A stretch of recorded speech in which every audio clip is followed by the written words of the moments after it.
So let's start with today's themes analysis from the Hindu newspaper. सबसे पहला topic है India Trinidad and Tobago ink deals on pharma finance. So Trinidad and Tobago ने around 6 agreements जो हैं वो India के साथ साइन किए हैं। That will pave the way for India financial and pharma sectors to emerge as a major players in the Caribbean region. ठीक है, तो कैरिबियन रीजन में एक मेजर जो फाइनेंशियल और फार्मा सेक्टर में जो इमर्जेंस है वो इंडिया की इससे इंश्योर हो जाएगी। ठीक है, so as a part of understandings reach during the prime minister Narendra Modi's 2-day visit, Trinidad and Tobago also has announced that it will join India's global initiatives and coalition of disaster resilient infrastructure CDRI and Global Fuel Alliance GPA। तो आपको यहाँ पर CDRI के बारे में पता होना चाहिए। ठीक है, उसके अलावा ग्लोबल बायोफ्यूल अलायंस में भी GBA में भी पार्टिसिपेटरी देखी जाएगी इनकी।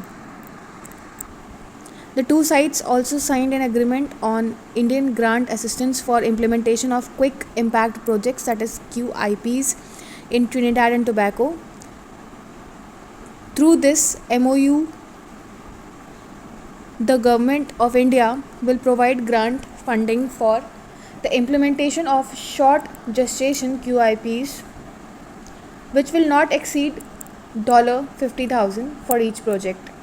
A maximum of 5 projects will be offered in each financial year, as said in a joint statement. Explaining the quick impacts of the project. Explaining the quick impact projects, that is QIPs. QIPs क्या है, ये भी इस पर भी conceptual notes बना लीजिएगा। Mr. Modi also declared that India will gift 2,000 laptops to schools students in Trinidad and Tobago as a gesture to support Prime Minister Kamala Prasad Bisar's ambitious vision of digitizing the education. So Mr. Modi also gifted the first batch of $1 million in agro machinery to Trinidad and Tobago's National Agricultural Marketing Development Corporation NAMDEV को and declared support for millet cultivation, seaweed fertilizer and natural farming. सो यहाँ पर agriculture cooperation के बारे में भी बात की गई है, जो कि फोकस एरिया बताया गया agro machinery, millet cultivation, seaweed fertiliser and natural farming. इस तरीके से अब इंडिया के रिलेवेंस में इसका सिग्निफिकेंस क्या है, that this enhances India's presence in the Caribbean region, जैसे कि मैंने पहले बताया था, and promotes Indian pharma and financial services. It also reinforces India's development diplomacy and south to south cooperation. Strategic support for digital infrastructure and sustainable agriculture भी ये ensure करता है। ठीक है, उसके अलावा इंडिया ने हेमोडायलिसिस यूनिट्स जो हैं वो अराउंड 20 के करीब and 2C ambulances to Trinidad and Tobago भी गिफ्ट किया है।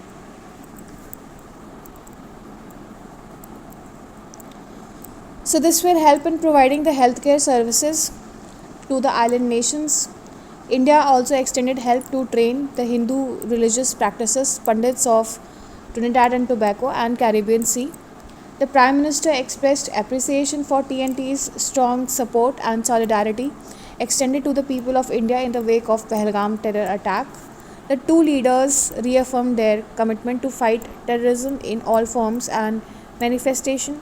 They agreed to work together for greater solidarity among the countries of the Global South and to strengthen India-CARICOM partnership, said Ministry of External Affairs. After Prime Minister Modi held an official discussion with Ms. Kamala Prasad Bisar. The agreements also cover MOU on pharmacopoeia, sports and capacity building within bureaucracy of the Caribbean nation. One of the agreement focused on training of diplomats of Trinidad and Tobago in Indian institutes and by Indian experts. Mr. Modi arrived in Argentina on Friday evening local time. On a 2-day visit, which he will hold talks with the country's top leadership to review the ongoing cooperation and discuss ways to enhance the bilateral partnership in key areas.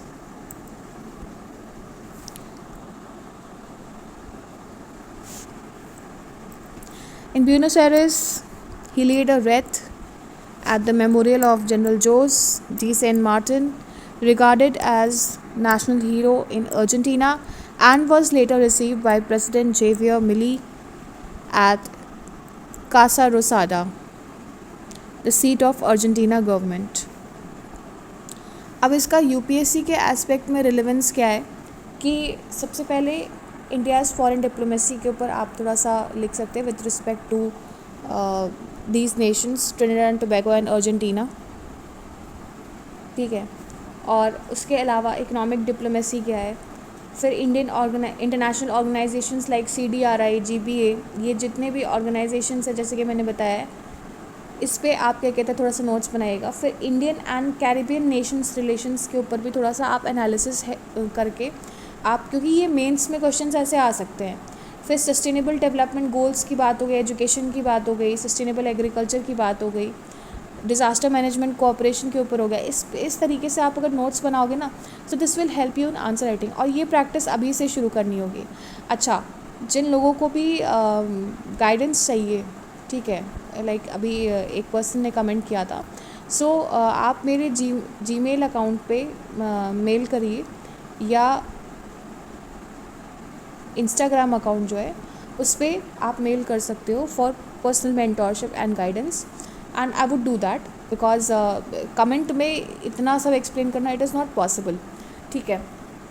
तो for personalize guidance and everything, since it is free अभी, तो आप मुझे contact कर सकते हो via email and Instagram, so please go ahead and ensure your booking.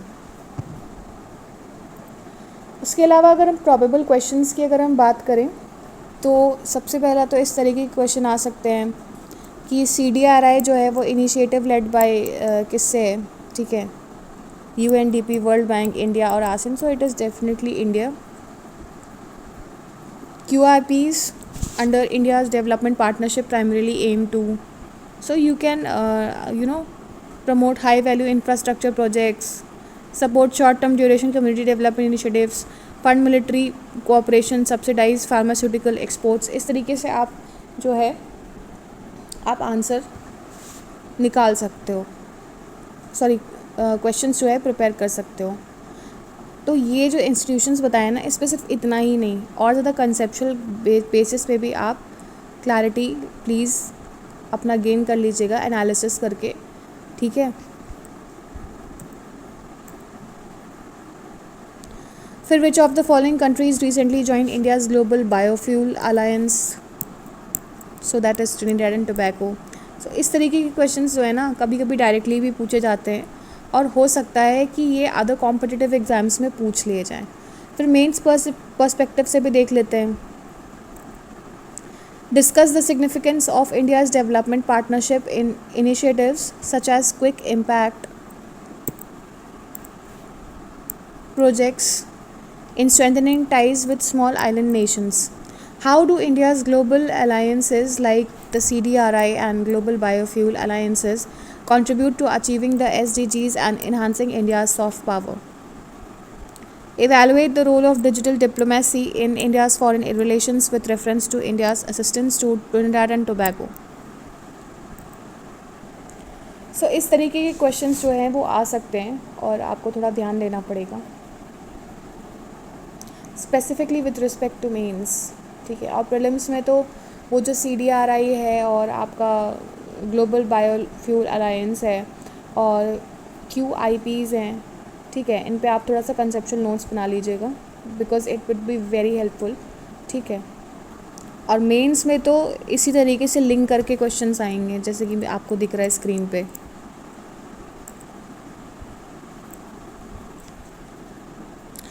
So next topic is starved for salvation. A little before 9:30 p.m. on March 21, Piyush Jain, 35, and his wife Varsha, 32, accompanied by some relatives, arrived at an apartment in Indore with their 3-year-old daughter, Viana. The child was diagnosed with brain tumor 3 months ago, was allegedly barely conscious. The parents knocked on the door of Rajesh Muni Maharaj, a Jain monk of the Shvetambara sect. Now यहाँ पर जो Jain history में है, श्वेतांबरा और दिगंबर जो sect है, आप उस पर थोड़ा सा नोट्स बना लीजिएगा. He advise the IT professional couple to initiate Santhara for Viana. Under the age-old practice in Jainism, a person makes a vow to give up food, water and medicines and other worldly possessions and observes a fast unto death while chanting religious verses. So Rajesh Muni says Piyush and Varsha agreed to process, which began at 9:45 p.m. He offered them religious guidance for about 10 minutes, while his associate Rajendra Muni Maharaj wrapped Viana in a white sheet and placed white mask on her mouth. At 9:55 p.m., the monk says he asked the child to take Pachak Han, a vow to restrict certain actions and control desires. I said, बेटा भगवान के पास जाना है. The you must go to God, he says. So Rajesh Muni recalls Viana slowly folded her hands and accepted the vow. In 10 minutes, she took her last breath with 3 hiccups, he says. However, Viana's death only caught media attention in the state with the third largest population of Jains in India. As per 2011 census, after her parents received a certificate from the Golden Book of World Records, a US-based organization in May, the record declared the child as the youngest to vow the Jain ritual Santhara. The couple and monks were then facilitated by various Jain community groups in Indore.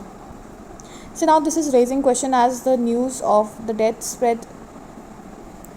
Questions were raised about the practice. Pranshu Jain, a 23-year-old social activist from Indore, approached the local bench of the Madhya Pradesh High Court on May 9, seeking a ban on Santhara for children and people with mental illness.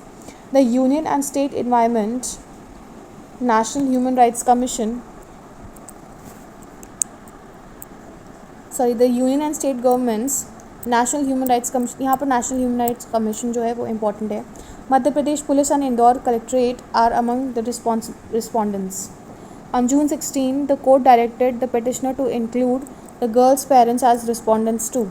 The matter is listed for hearing on July 9. Rituals like Santhara can be misused by people to get rid of their relatives with serious health issues or mental illness, even if that person is not a minor, says Shubham Sharma, Pranshu's lawyer.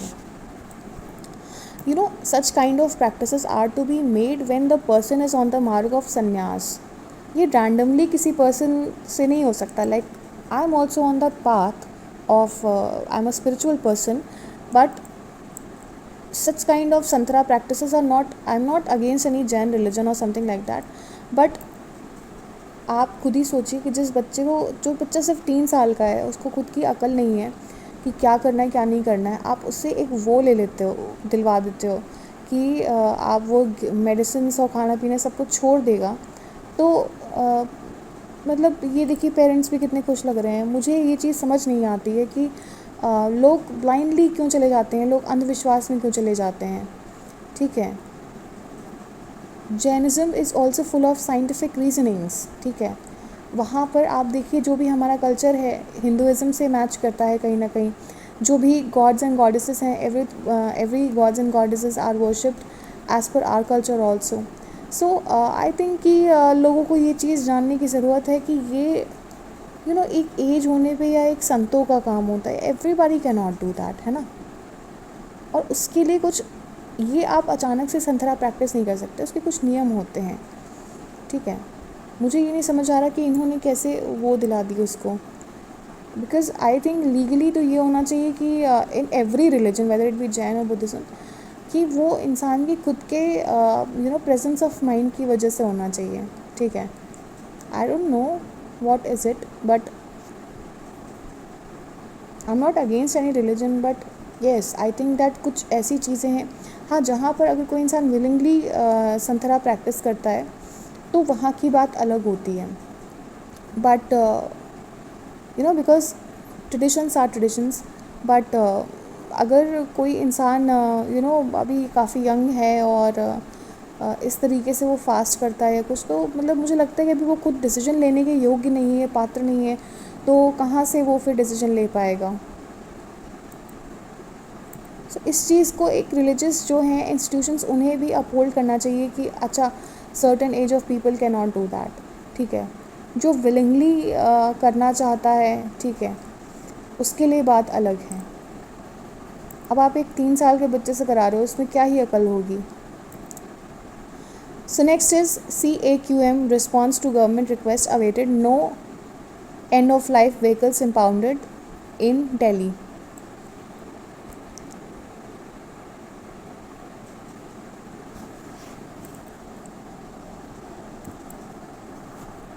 So a Delhi traffic police officer on said end of life vehicles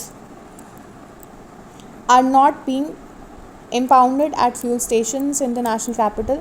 This comes amid the government's order request to the central government Commission for Air Quality Management in NCR and adjoining areas, that is CAQM. CAQM का role क्या होता है? To halt the drive against overage vehicles. The pollution control body has not responded to the request yet.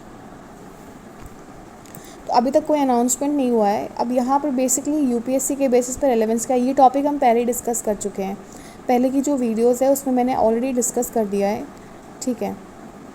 Basically हुआ क्या था कि वहाँ पर दिल्ली में बैन लग गया था, जो भी ओवर एज्ड जो व्हीकल्स हैं,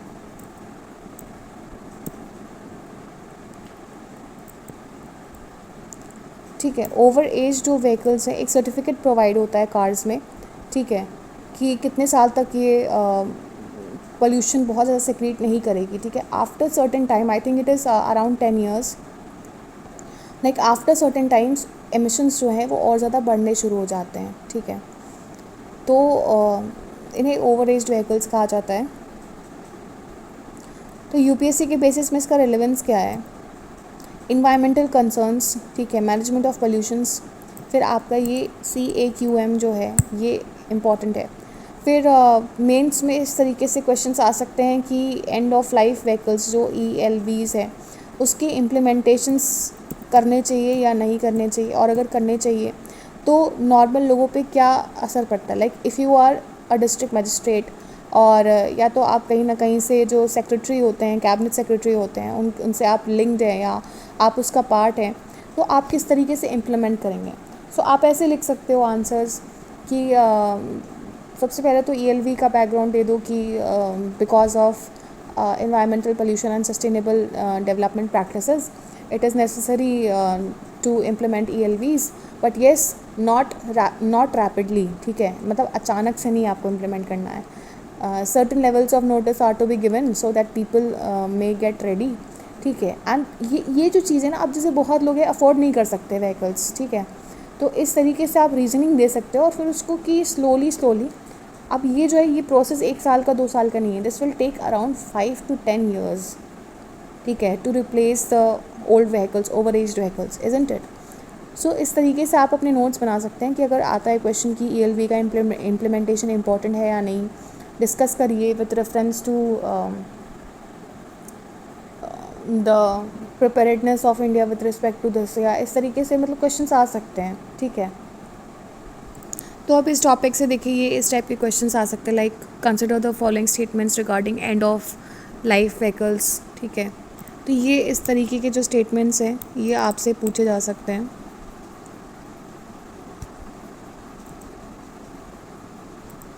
देन नेक्स्ट इस टाइप के क्वेश्चंस भी पूछ सकते हैं आपसे commission that commission of for air quality management in NCR and adjoining areas was constituted under which act. ठीक है, तो ये अगर आपको मालूम नहीं होगा तो आप कहोगे कि ये कहाँ से क्वेश्चन उठा के दे दिया।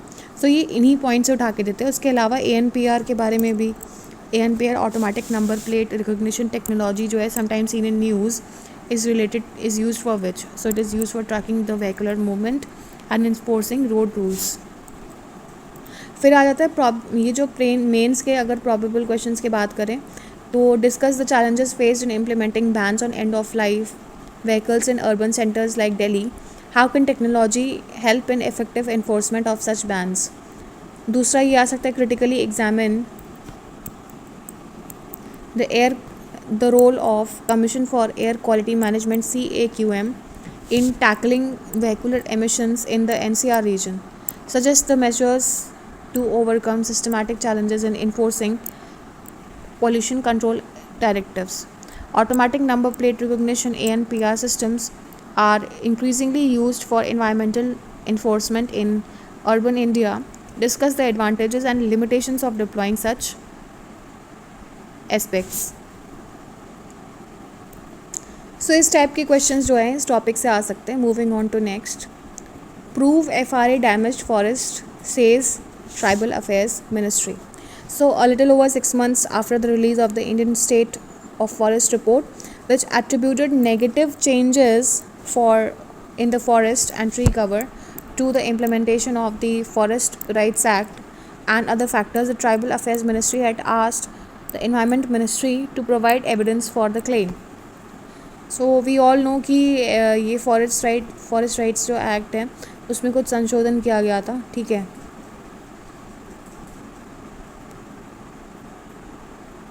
और इम्प्लीमेंट किया गया था and that was in favour of the tribal affairs. लेकिन रिसेंट में कुछ ऐसी रिपोर्ट्स रिलीज़ हुई हैं और ट्राइबल्स और फॉरेस्ट डिपार्टमेंट के बीच में काफ़ी झड़प चल रही है। So the tribal affairs minister, which is the nodal ministry for the implementation of the FRA, said that making such claims without adequate scientific evidence may reinforce stereotypes among the states, district and forest administration that could undermine the rights vested under the act. ठीक है, जैसे कि मैंने बोला कि tribes को जो rights दिए गए अंडर द FRA एक्ट, ठीक है, वो कहीं ना कहीं इफ़ेक्ट हो सकता है और उनके इकोनॉमिक वेलफेयर पे काफ़ी ज़्यादा इफ़ेक्ट पड़ सकता है क्योंकि वो जो है फॉरेस्ट के जो भी मतलब चीज़ें होती हैं उनका इस्तेमाल करते हैं उन्हें प्रोसेस करके और कहीं ना कहीं मार्केट में बेचते हैं। ठीक है, फॉरेस्ट प्रोड्यूस जो है होते हैं। सो इस तरीके से अफेक्ट कर सकता है।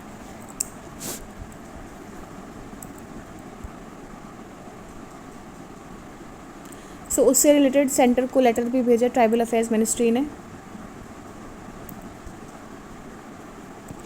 तो इस पे ध्यान देने वाली बात क्या है, फॉरेस्ट राइट एक्ट जो है उसके ऊपर आपको थोड़ा सा नोट्स बनाने होंगे। फिर Indian state of forest report जो है वो थोड़ा सा आप देख लीजिएगा, उसमें क्या रिपोर्ट में मतलब जो जिस्ट होता है वो देख लीजिएगा।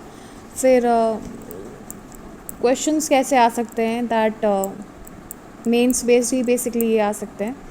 that critically examine how implementation of Forest Rights Act 2006 has impacted forest conservation efforts in India. Discuss the role of evidence-based policy making in resolving conflicts between environmental conservation and community rights. How does Indian State Forest Report contribute to environmental governance in India? Examine its credibility. ठीक है, Forest Rights Act 2006 empowers tribal community but also raises ecological concerns. So discuss in the context of recent debates around forest cover data. So इस तरीके से आप notes बना सकते हैं इन type के questions पे, that would be really helpful to you. ठीक है, आंसर राइटिंग अगर आप करोगे तो ये आपके लिए काफ़ी ज़्यादा beneficial होगा। So next topic is BRICS has no plan for an alternative currency. Brazil's ambassador to India says the summit in Rio will focus on building intra-BRICS trade, climate change, artificial intelligence and fighting terrorism. He says that grouping may look at adopting local currencies as an option for conducting trade and it will be on a voluntary basis. सो इसका basic मैं आपको just बता दूँ, summary बता दूँ कि Brazil जो है एम्बेसडर है, ब्राज़ील के जो एम्बेसडर हैं उन्होंने इंडिया को क्लैरिफाई किया है that BRICS has no concrete plan to create an alternative currency to the dollar despite discussions around the de-dollarization. Instead, the Rio BRICS summit that is to be held between July 6 to 7 will prioritize intra-BRICS trade, climate change financing, regulation of artificial intelligence and combating terrorism, especially after the Pahalgam attack. So in areas पे prioritisation रहेगा, focus रहेगा. मैं फिर से repeat कर दे रही हूँ, intra BRICS trade पे रहेगा फोकस, क्लाइमेट चेंज पे रहेगा, क्लाइमेट चेंज फाइनेंसिंग पे रहेगा, रेगुलेशन ऑफ आर्टिफिशियल इंटेलिजेंस पे रहेगा एंड कॉम्बैटिंग टेररिज्म पे रहेगा. So the ambassador also noted that while the US threats of high tariffs against BRICS over de-dollarization are serious, creating a BRICS currency is not currently envisioned. However, BRICS aims to encourage member business to trade in local currencies, voluntary, a practice already familiar through arrangements like Mercosur. के बारे में आप पता लगा लीजिएगा कि क्या है ये. Additionally, the summit seeks transparency and inclusivity with the joining 30 countries expressing interest in joining BRICS. The ambassador expressed confidence that the leaders' statement at the summit would robustly condemn terrorism following the precedent set in BRICS foreign ministers meeting in April, which referenced the Pahalgam attack in chair's summary. सो सबसे पहले मैंने जो आपको focus areas बताए थे वो आपको मालूम होना चाहिए. उसके अलावा इंडिया एंड ब्रिक्स जो फॉरेन पॉलिसीज़ होंगी, ठीक है, उस पर आप नोट्स ज़रूर बनाइएगा क्योंकि ये इम्पॉर्टेंट है. ठीक, उसके अलावा ये जो टर्म है डी-डॉलराइजेशन,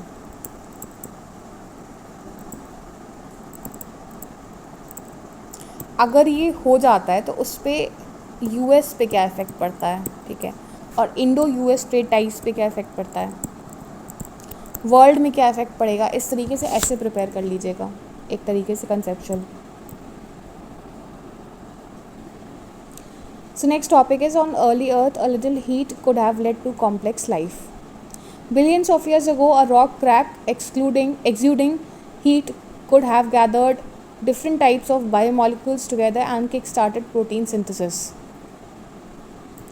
सो इसके अगर हम कंटेक्स्ट की बात करें तो ये आर्टिकल जो है that discusses new scientific insights into the origin of life on early earth, focuses on how thermal gradients, that is the heat differences in rock cracks, could have helped gather biomolecules and kickstart complex biochemical reactions. की concepts क्या इसमें बताए जा रहे हैं, that origin of life theories का इसमें discussion किया गया, that life on earth began from simple biomolecules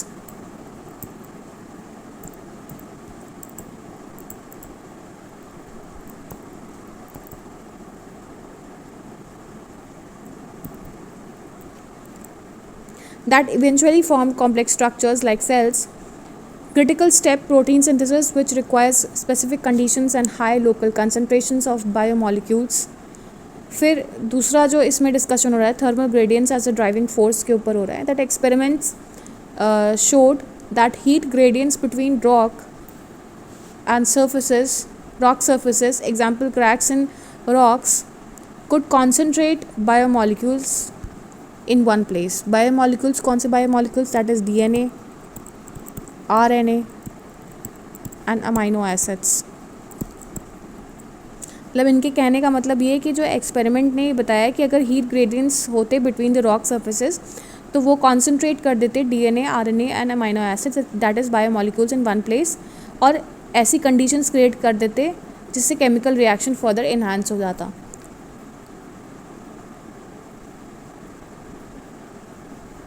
तो ये एक्सपेरिमेंट कैरी किया गया था जिसमें टॉप प्लेट जो है वो 40 डिग्री सेल्सियस पे रखा गया था और जो नीचे की प्लेट है उसे अराउंड 27 डिग्री सेल्सियस पे रखा गया था.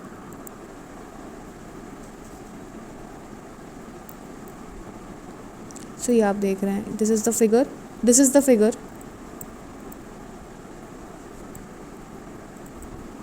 इस तरीके से ये एक सिंपल एक्सपेरिमेंट कैरी ऑन किया गया था।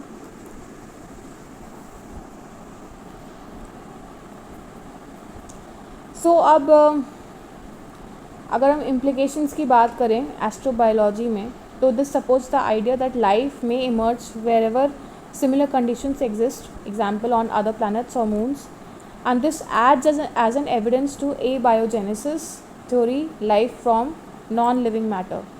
अब इंडियन कनेक्शन क्या है, इंडियन बेसिस पे अगर मैं बात करूँ तो National Centre for Biological Sciences Bengaluru has contributed to this scientific insight. Indian researchers involved in study of abiogenesis and prebiotic chemistry. UPSC में इसका रेलेवेंस जो है साइंस एंड टेक्नोलॉजी से है, that origin of life theories, abiogenesis and biochemical evolution, role of physical factors like heat, convection in prebiotic chemistry, modern experiment models replicating ancient earth conditions. अब इसमें prelims में इस तरीके से पूछ सकता है कि एबायोजेनेसिस क्या है, ठीक है, जो अभी रिसेंटली रेफर्ड हुआ था, तो आपको मालूम होना चाहिए कि एबायोजेनेसिस क्या है. फिर ये पूछ सकता है मेंस के टाइप में क्वेश्चंस में, discuss the role of thermal gradients in facilitating prebiotic chemistry on Earth, या मतलब इस तरीके के क्वेश्चंस जो हैं वो पूछे जा सकते हैं कि नॉन लिविंग थिंग्स से क्या कहते हैं, कुछ अगर लिविंग सेल्स एक्सट्रैक्ट हो सकते हैं या नहीं हो सकते हैं. तो येस हो सकते हैं, क्योंकि इस तरीके की अगर कंडीशंस प्रोड्यूस हो जाती हैं जैसे कि मैंने आपको बताया, तो इसीलिए ये इम्पोर्टेंट है. So next is evidence of matrilineal society in Neolithic China. What does it mean? So there are evidence from the 2 Neolithic cemeteries on China's eastern coast, reported recently by researchers at Peking University in Beijing in Nature, showed that some communities were organized in a matrilineal clans. Scientists are still debating whether any early human societies were matrilineal or not. So numerous genetic studies have concluded the ancient societies were patriarchal. Some of the rare expectations include the Chaco-Canaan dynasty, North America, and some Celtic communities in Germany. The new evidence came from analyzing the skeletal remains received from cemeteries used around 250 years, spanning at least 10 generations. The findings challenge scientists' assumptions about traditional societies.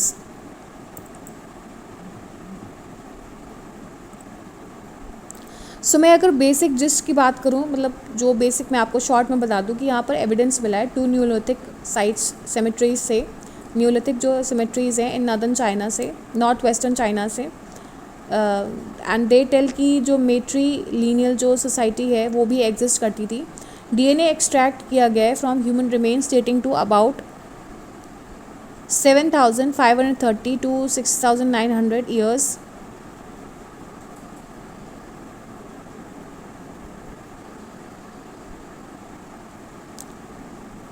And this revealed that individuals buried in the same cemetery shared similar mitochondrial DNA sequences indicating maternal lineage connections.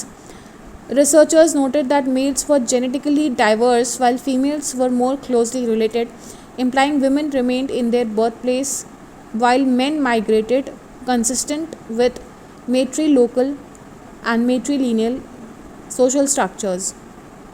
So this contrasts with the traditional patrilineal systems common in many societies, including the parts of ancient China. The study supports the notion that some Neolithic communities in East Asia may have been organized around the maternal lines, similar to certain North American and Pacific Islander societies. These findings offer fresh insights into kinship patterns and social structures in prehistoric times, challenging long-held assumptions about universal patrilineal in traditional societies.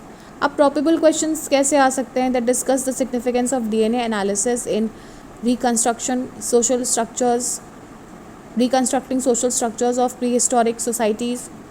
How do recent archaeological findings challenge conventional views on kinship and family systems in ancient civilization? ठीक है, या explain the concept of matrilineality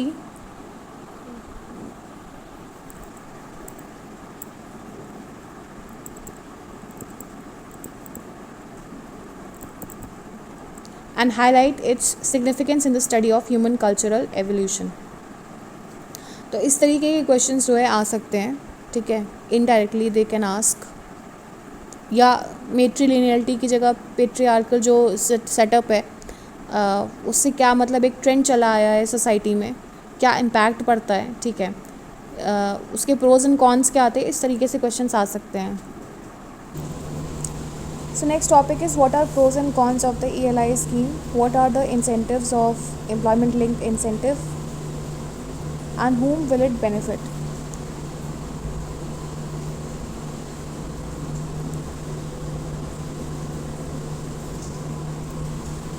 So the story so far, the Union Cabinet approved an employment linked incentive scheme with an outlay of rupees 99,446 crore. The scheme, a promise made in 2024 to 25 budget, is aimed at creating employment, particularly in manufacturing sector. It is a part of Prime Minister's package of 5 schemes to facilitate employment, such as internship with big companies and measures to improve skills. So basically ये एक package है 5 schemes का और facilitate करता है employment such as internship with big companies and measures to improve skills of the youth. की provisions क्या हैं इसके, ये भी देख लेते हैं, क्योंकि यूपीएससी के पर्सपेक्टिव से आपका प्रीलिम्स और मेंस दोनों के हिसाब से ये काफ़ी इंपॉर्टेंट है. So the ELI scheme according to the labour ministry incentivizes creation of more than 3.5 crore jobs over a period of 2 years. So the Employees Provident Fund EPFO, ये important है, will implement the scheme. Newly recruited employees with salaries around 1 lakh rupees will get 1 month EPF wage up to rupees 15,000 in 2 installments. So EPFO will pay first installment after 6 months of the service and second installment after 12 months of the service.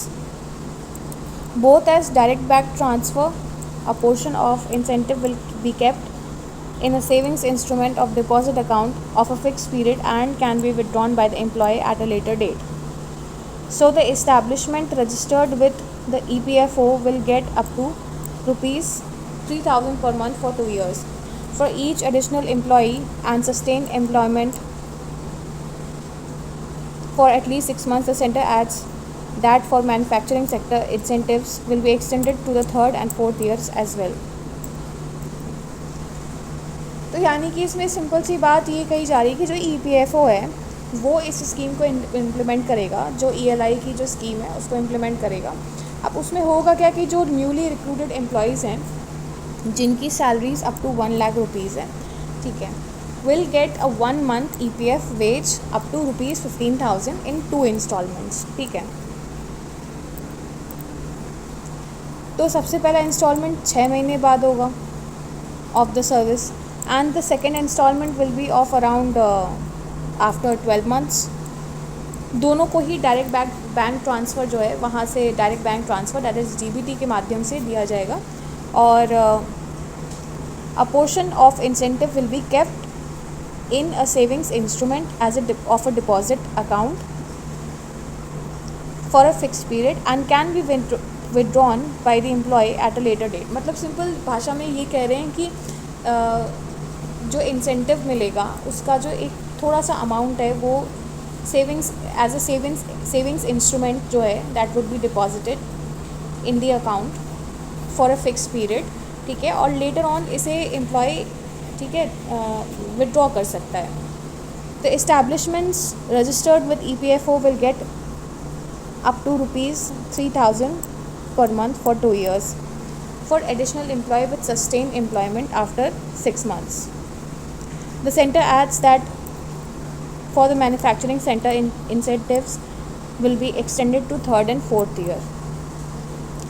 यानी कि additionally जो है अगर हम देखें तो 3,000 rupees per month मिलेगा for 2 years, 6 महीने के बाद, ठीक है, 6 महीने के एम्प्लॉयमेंट के बाद. और मैन्युफैक्चरिंग सेक्टर के लिए इसे 3 से 4 साल के बीच में एक्सटेंड किया जाएगा. सो बेसिकली मैं आपको जस्ट बता दूं इस पूरे इंसेंटिव स्कीम की कि industry bodies have appreciated the scheme's potential to reshape the employment but demand the inclusion of micro and small units with fewer than 20 employees also. Trade unions except BMS ने पहले भी भारतीय मजदूर संघ ने पहले भी क्या कहते हैं इस पर क्वेश्चंस रेज किए थे.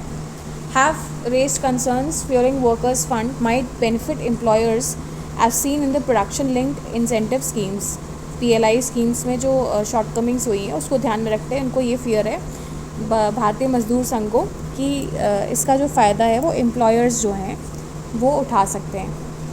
Double exist over EPFO capabilities to implement this scheme as it merely manages savings and lacks funds to reimburse employers. Experts urge broader social security coverage, addressing economic slowdown and improving workers' purchasing power. Suggestions include repositioning the scheme under the MSME ministry and paying subsidies directly based on payroll data for transparency. अब probable questions कैसे आ सकते हैं? What are the objectives and key provisions of the employment linked scheme, ELI schemes जो हैं उनके provisions and objectives पूछ सकते हैं. फिर प्रोज एंड कॉन्स पूछ सकते हैं, डायरेक्टली पूछ सकते हैं कि ELI को इम्प्लीमेंट करने के लिए डायरेक्टली क्या प्रोज एंड कॉन्स है और क्या एम है उसका to boost the employment in the manufacturing sector. ठीक है, उसके अलावा क्या कंसर्न्स हैं कुछ यूनियन ट्रेड्स के with respect to the ELI scheme. What should the ELI scheme be repositioned under the Ministry of MSME? Compare the ELI scheme with production linked incentives scheme in the terms of effectiveness and challenges. मतलब जो भी effectiveness है और challenges है वो PLI और ELI के बीच में कंपैरिजन मांग रहा है. उस चीज़ को लेकर आप कंपेयर करिए. जो इफेक्टिवनेस है मतलब PLI के क्या इफेक्टिवनेस है वर्सेस ELI, ठीक है, और क्या चैलेंजेस हैं दोनों में, उसको लेकर आप थोड़ा सा नोट्स बना लीजिएगा. So next topic is what are the lessons from Telangana blast. So मैं आपको इसका जस्ट बता दूं that there was an explosion at Sigachi industries, a pharmaceutical unit in Hyderabad on June 30 that killed around 6 workers. ठीक है, highlighting safety lapses in smaller pharmaceutical firms. Investigations suggest that the blast was caused by reactor explosions. reactor के explosion से blast हुआ था और जो reactor का explosion हुआ था that was due to exothermic reactions during the manufacturing. ठीक है, ये find out हुआ है. Such incidences are not isolated. Explosions in mills, chemical units and pharma plants have claimed the lives across India, exposing critical gaps in safety compliance. Regulatory bodies like State Pollution Control Board often lack proactive monitoring and there is a deficiency in public data on operational risk. Telangana, home to over 10 life sciences and medical technology clusters, is India's pharma hub, contributing significantly to exports, especially to US. However, smaller firms frequently struggle to meet stringent international norms, raising quality and safety concerns. The Telangana blast underlines the urgent need for stricter protocols, transparency, and real-time regulatory oversight. Experts urge better disaster response mechanism and environmental monitoring to avoid similar tragedies. Despite risk, the pharmaceutical sector remains a major growth driver. with potential to create jobs and attract investments if safety frameworks are improved. The incident serves as a stark warning to ensure industrial safety while maintaining global competitiveness. अब probable questions क्या आ सकते हैं, that what were the causes and implications of Telangana.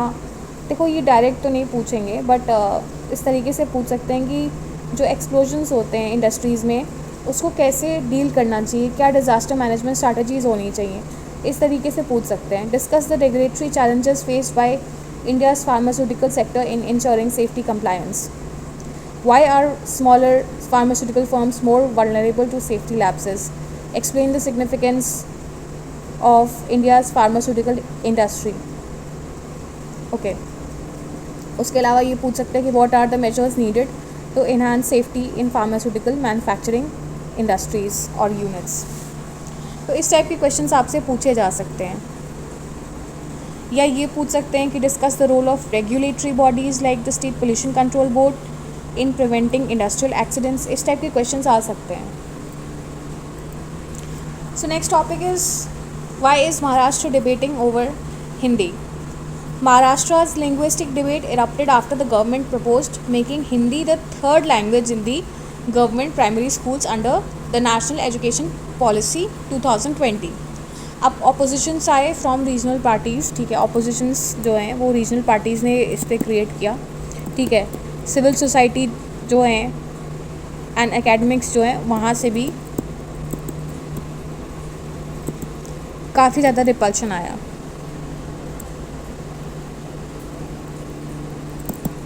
Who viewed it as a cultural imposition and a threat to Marathi identity. So amid the backlash, the government has revised its order, making Hindi optional, allowing students to choose any Indian languages. The issue reflects broader tensions over language policy, regional identity, and implementation of NEP's three-language formula. So it highlights the political sensitivities in multilingual states regarding linguistic diversity and federalism in education policy. अब UPSC के relevance में कैसे questions आ सकते हैं. Discuss the linguistic debates in Maharashtra regarding the three language policy. या ये पूछ सकते हैं कि provisions of the national education policy on language in education and analyse the challenges in implementing it via three language formula in multilingual states. ठीक है, इस तरीके के क्वेश्चंस जो हैं आ सकते हैं. या ये पूछा जा सकता है that how does language policy intersect with regional identity and federalism in India. ठीक है, तो रीजनल आइडेंटिटी, लैंग्वेज जो है, प्रोटेक्शनिज्म, फिर फंडामेंटल राइट्स में भी ये आपका आ जाता है. ठीक है, कि जो लैंग्वेजेस हैं उनको प्रोटेक्ट करने का राइट भी कॉन्स्टिट्यूशन इनको देता है. तो इस पर्सपेक्टिव में भी आप प्रिपरेशन अपनी कर सकते हैं, कंसेप्चुअल नोट्स बना सकते हैं. ठीक है, अब जिन लोगों को भी गाइडेंस चाहिए, मेंटोरशिप चाहिए, पीपल आर कमिंग फॉरवर्ड. सो मैं ये बार बार कह रही हूँ कि आप लोग जो मेरा इंस्टाग्राम अकाउंट है उसका जो QR कोड मैं आपको शुरुआत में देती हूँ, आप उसको स्कैन करके या तो वहाँ पर कांटेक्ट करिए या आप मुझे मेल करिए, क्योंकि कमेंट्स में इतना सारा बताना it is not possible, right. ठीक है, तो जिसको भी अगर पर्सनल गाइडेंस चाहिए तो वो मुझे कांटेक्ट कर सकता है मेल से. एंड देन फर्दर मैं कम्युनिकेशन के जो वेज एंड मीन्स है मैं आपको बता दूँगी एंड एक स्केड्यूल बुक करूँगी, उस हिसाब से पर्सनली गाइडेड मेंटोरशिप होगी. ठीक है, सो हरी अप. अभी ये फ्री है, लेटर ऑन इस पर चार्जेस इम्प्लीमेंट होना शुरू हो जाएंगे. ठीक है, so thank here I and my analysis.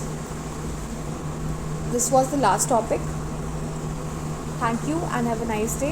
I request you to like, subscribe and share my channel, and please do support my efforts.